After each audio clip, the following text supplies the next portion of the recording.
Salut à tous, donc aujourd'hui petite vidéo pour revenir justement sur le résultat de Monsieur Olympia 2022 qui a eu lieu la semaine dernière. Donc bien évidemment on va parler de la catégorie Reine en Open, donc le bodybuilding, donc les plus gros bodybuilders qui existent sur la planète, également les men's physiques et également les classiques physiques pour moi qui est ma catégorie préférée. Donc c'est parti, on commence avec la première catégorie pour moi, ma préférée, et je pense que pour beaucoup de personnes c'est la même chose. Et je pense également que dans les années futures, ça va être la catégorie numéro un de ce concours de Monsieur Olympia 2022 parce que de plus en plus de personnes commencent justement à être réticents sur des bodybuilders aussi énormes. Pour moi, je trouve que la catégorie reine, c'est vraiment le classique physique. Donc là, je vous ai mis uniquement le top 2 parce que en ce qui concerne le top 3, le top 4, 5, 6, ils ont des super lignes, etc. Mais ils sont loin d'avoir le niveau des deux premiers. Donc là, vous avez Chris Bumstead et Ramon, je ne sais plus son nom de famille, mais Ramon, c'est mon physique, mon athlète préféré dans cette catégorie. Cette année, il a vraiment bien progressé en termes de volume musculaire, de qualité, etc. Et j'ai vu justement des posings, je le trouvais même mieux avant la compétition, mais souvent c'est le cas avant, après, et pendant c'est toujours un petit souci avec les rebonds, les produits, etc. avant de monter sur scène. Donc en ce qui concerne justement, je vais vous mettre des petits posings, vous allez voir qu'il avait un physique superbe juste avant justement le jour J. Mais là, comparé à Chris Bumstead, vous pouvez voir hein, que les deux ont un physique superbe. Donc, il faudra que je regarde la taille, je vous l'indiquerai sur la vidéo parce qu'il est un petit peu plus petit. Je ne sais plus si Chris Bumstead est à 1m80 ou c'est plutôt un peu plus grand ou c'est plutôt justement Ramon qui est à 1m80. Parce que je sais qu'il a eu des petits problèmes au niveau de la pesée. Il était à 101 ou 102 kilos et il a réussi justement à perdre énormément d'eau, donc sûrement avec des diurétiques, etc., pour être pile poil. Ou c'était un problème au niveau de la mesure de sa taille. Donc je regarderai un petit peu et je vous mettrai ça justement en annotation sur le côté de la vidéo. Donc là, comme vous pouvez le voir, on compare justement le top 2. Je vous ai dit les meilleurs physiques de cette catégorie. Et même si Ramon est mon athlète préféré, je vous ai dit dans cette catégorie, vous pouvez voir que par rapport à Chris Bumstead, ils n'ont pas du tout justement la même morphologie hein, au niveau des insertions, au niveau du dos, etc. Sur pas mal de groupes musculaires, c'est la même chose, mais on peut voir qu'il est loin d'être ridicule. Chris Bumstead, rien à dire, hein. Au niveau de phase, on peut le voir au niveau des dorsaux, les dorsaux, surtout le grand dorsal, etc., est beaucoup plus développé que Ramon. En termes de conditions musculaires, vous pouvez voir que Chris Bumstead est justement beaucoup plus sec.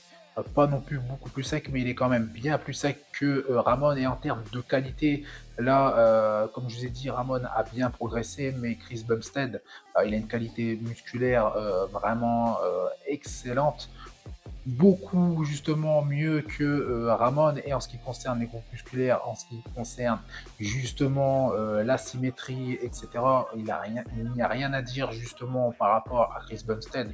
Des épaules énormes, vous avez vu les dorsaux. Pour moi, ce qui fait vraiment la différence, c'est vraiment le dos.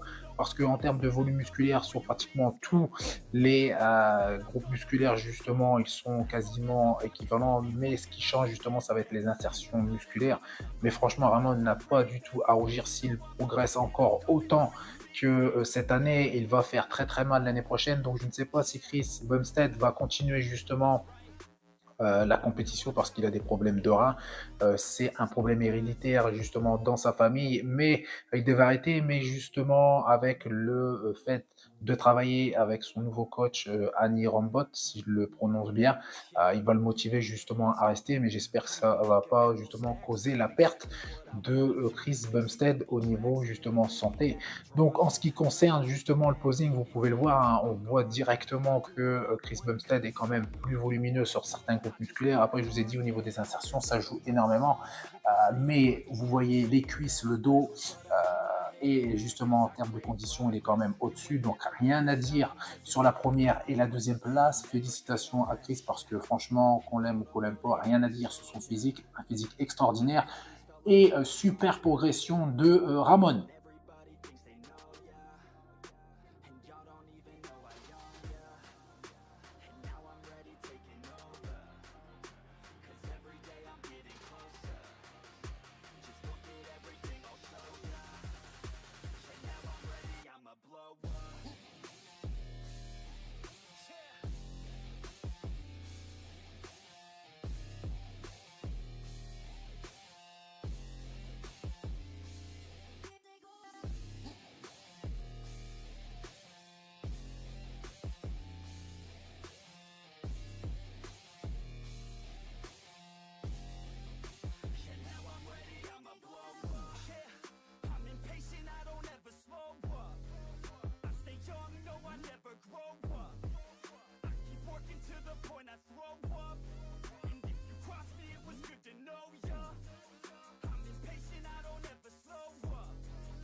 Donc on enchaîne avec les men's physique, donc encore une catégorie qui est vraiment très très suivie. Et là vous avez le top 2 parce que le top 2 sort vraiment du lot comparé aux autres physiques justement de cette catégorie.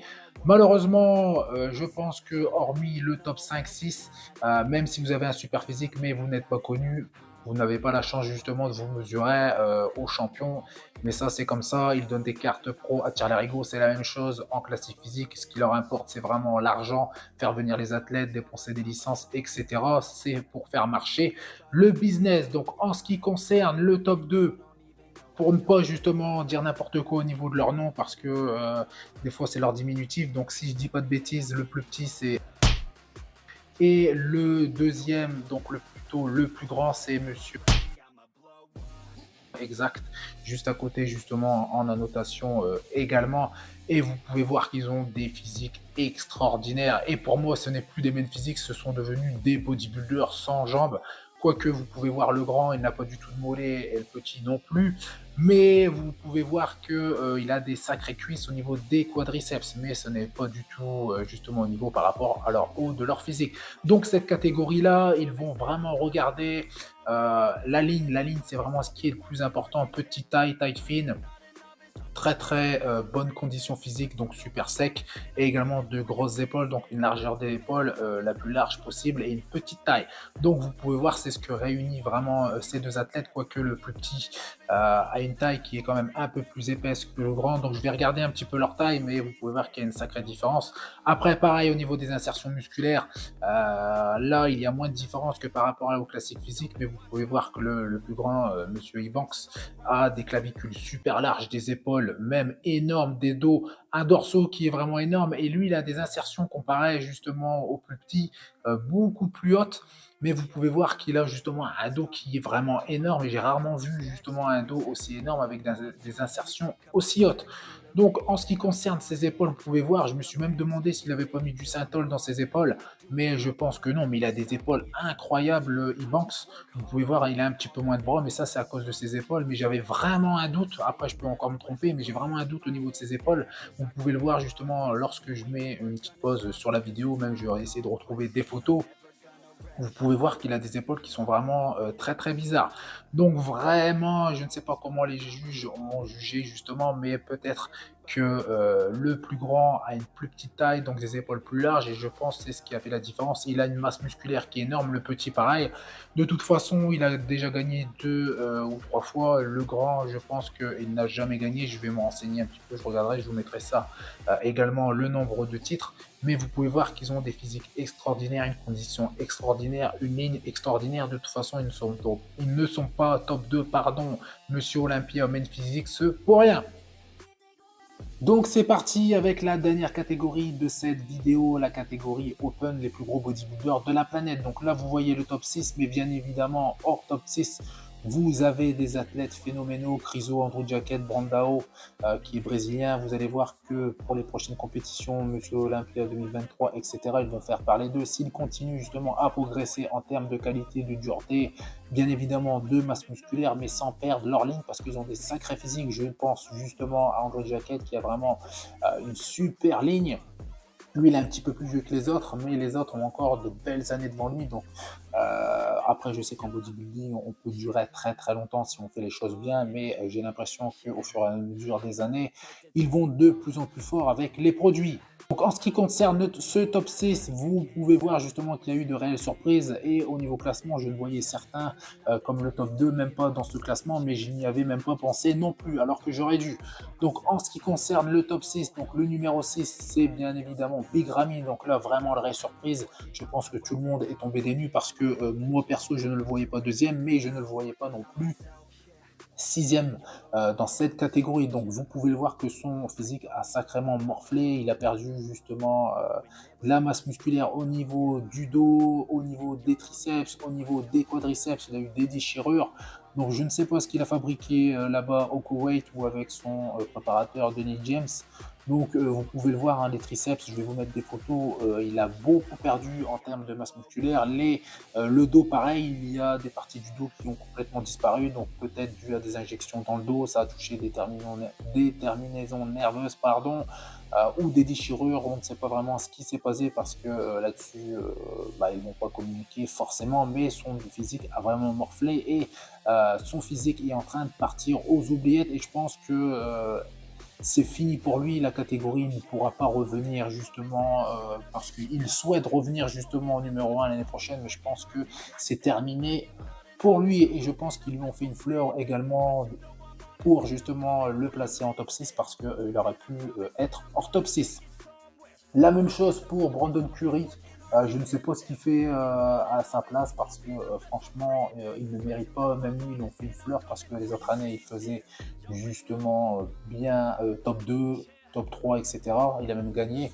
Mais franchement, là, les deux intrus, c'est vraiment Big Ramy et Brandon Curry. Donc, en ce qui concerne les quatre premiers, même monsieur je ne le voyais pas non plus à cette place, je l'aurais mis plutôt troisième devant justement Nick Walker. Donc, je ne sais pas pourquoi, sûrement dû au nom, mais il a un physique phénoménal, il est monstrueux en termes de masse musculaire et de qualité. Nick Walker, je n'aime pas du tout son physique, c'est une petite boule. Franchement, je le trouve vraiment pas harmonieux, etc. À la rigueur, quand il contracte, ça va, ça passe, mais lorsqu'il est complètement relâché, il ressemble à une boule de bowling. Franchement, je n'aime pas du tout son physique. En ce qui concerne le top 2, bah, Derek, vous pouvez voir qu'il a une ligne phénoménale, il est fantastique. Et Adi Chopin, que ce que vous voulez dire, c'est le top en termes de conditions, de dureté, de volume, etc. Déjà l'année dernière, je le voyais premier, mais il l'avait mis deuxième, donc c'était juste partie remise. Mais là, cette année, rien à dire, il est au-dessus du lot. Derek, il manque encore de qualité musculaire, mais s'il gagne justement en qualité, etc., vous pouvez le voir, hein, les deux côte à côte, il y a une réelle différence en termes de qualité, mais en termes de masse musculaire, de ligne, forcément, ce n'est pas la même chose. En termes de ligne, non pas du tout les mêmes insertions musculaires, mais en termes de volume, ils ne sont pas loin. Mais vous pouvez voir la petite taille justement de Derek, il a un physique phénoménal et franchement, je suis sûr que c'est l'un des athlètes les plus aimés et suivis justement de cette catégorie. Donc, d'après les vidéos justement que j'ai pu regarder de la compétition, pour moi, numéro 1, rien à dire sur Adi Chopin, il le mérite. Numéro 2, pareil, Monsieur Derek. Par contre, au niveau de la troisième place, là, j'aurais mis justement Samson, si je dis pas de bêtises. Après, j'aurais mis Nick Walker, même si j'aime pas son physique. Après, j'aurais mis justement Brandon Curry. Et en dernière position, ça c'est la même chose, ça ne change pas, Monsieur Big Ramy en sixième place. Mais ça, c'est uniquement par rapport au classement du top 6 que vous voyez en photo. Bien évidemment, on aurait pu prendre d'autres athlètes, mais je n'ai pas toutes les vidéos justement sous la main. Après, les juges, s'ils ont classé justement ces top 6, c'est qu'ils jugent que c'était vraiment les meilleurs en termes de masse musculaire, etc. Vous pouvez avoir justement des athlètes qui ont une meilleure ligne, meilleures conditions, mais moins de masse musculaire. Et justement, la catégorie reine, ils regardent énormément la masse musculaire, donc voilà pourquoi vous voyez justement ce top 6 et également les noms. N'oubliez pas les compétitions Mission Olympia, c'est vraiment du business, que ce soit pour la catégorie classique physique, open, men's physique, etc. Ils regardent quand même les personnes qui sont sur scène, les plus connues, etc. Donc ça joue énormément dans cette compétition. N'oubliez pas que c'est du business avant tout.